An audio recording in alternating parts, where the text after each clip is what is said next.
శుభోదయం. Global బెతేనియా Calvary ministry తరపున ఈ ఉదయకాల సమయంలో మరొకసారి మీ అందరితో కూడా కలుసుకుని దేవుని యొక్క పరిశుద్ధమైన మాటలు ధ్యానించుటకును దేవుడు నాకు ఇచ్చిన మధురమైన అవకాశమును బట్టి దేవునికి ప్రత్యేకమైన వందనాలు తెలియచేస్తున్నాను. చాలా సంతోషం. గత 2 దినాలుగా మీ మధ్యలో ప్రభు యొక్క బల్లాల గురించి మాట్లాడుతున్నప్పుడు చాలామంది లోతైన మర్మాలు మాతో మాట్లాడుతున్నారు. ఈ మాటలను ఇలాగే కొనసాగించండి, దీని గురించి మేము కూడా ప్రార్థన చేస్తున్నామని చెప్తూ నాకు సహాయకులుగా మీ యొక్క ఫీడ్బ్యాక్ పంపించడం ద్వారా నేను సంతోషపడుతున్నాను.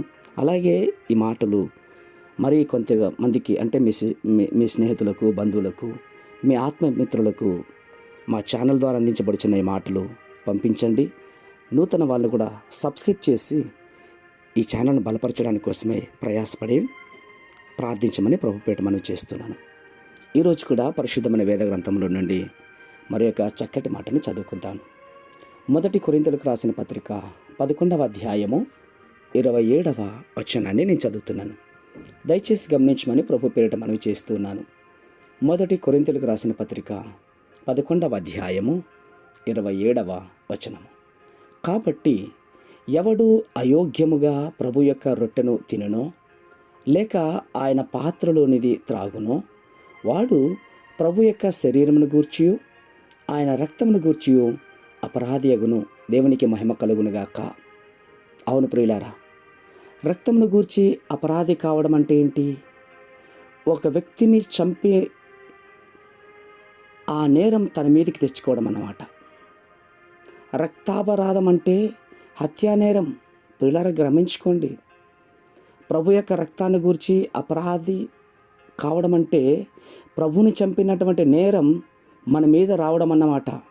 అవును, లేఖనం చెప్తున్నటువంటి మాటలు అదే.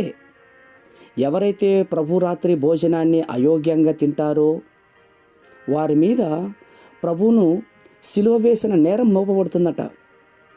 ప్రభును చంపిన వారుగా పరిగణించడానికి ఏ విశ్వాసం ఒప్పుకుంటాడు చెప్పండి?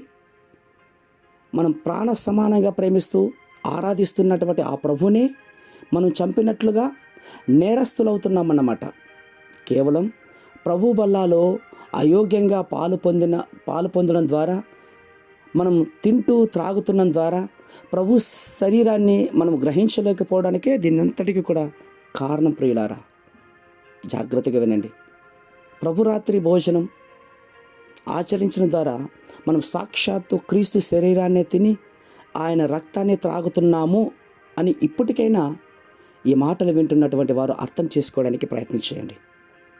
అందుకే యోహాను సువార్త 6వ అధ్యాయంలో మొట్టమొదటిసారిగా క్రీస్తు వారు చెప్తున్న మాటలు ఏంటి తెలుసా? నా శరీరం నిజమైన ఆహారమని, తన శరీరం నిజమైన పానమని చెప్తూ ఉన్నాడు. నా శరీరం తిని నా రక్తం త్రాగువాడే నిత్య జీవం కలిగిన వాడు, నిత్య జీవితానికి అర్హుడు అని చాలా సూటిగా మాట్లాడుతున్నాడు. కాబట్టి ఈ మాటలు నిర్లక్ష్యం చేయొద్దు. ఈ మాటల ద్వారా నీ జీవితాన్ని చక్కపరచుకోవడానికి ప్రయత్నించి, ప్రేమ కలిగినటువంటి మా ప్రియ పరలోకపు తండ్రి, నిజముగా మీ రక్త మాంసం బట్టి మేము అపరాధులుగా కాకుండా నిరపరాధులుగా మార్చండి. మా తప్పులేంటో తెలుసుకుని దిద్దుకోవడానికి ప్రయత్నించండి. అట్టి కృప మీరు దయచేస్తున్నందుకే స్తోత్రాలు అర్పించుకుంటూ చిన్న ప్రార్థనను మా రక్షకుడైన యేసుక్రీస్తు ఉన్నతమైన నామములో దీనముగా అడిగి వేడుకొని పొందుతున్నాం మా తండ్రి. ఆమేన్, ఆమేన్, ఆమేన్.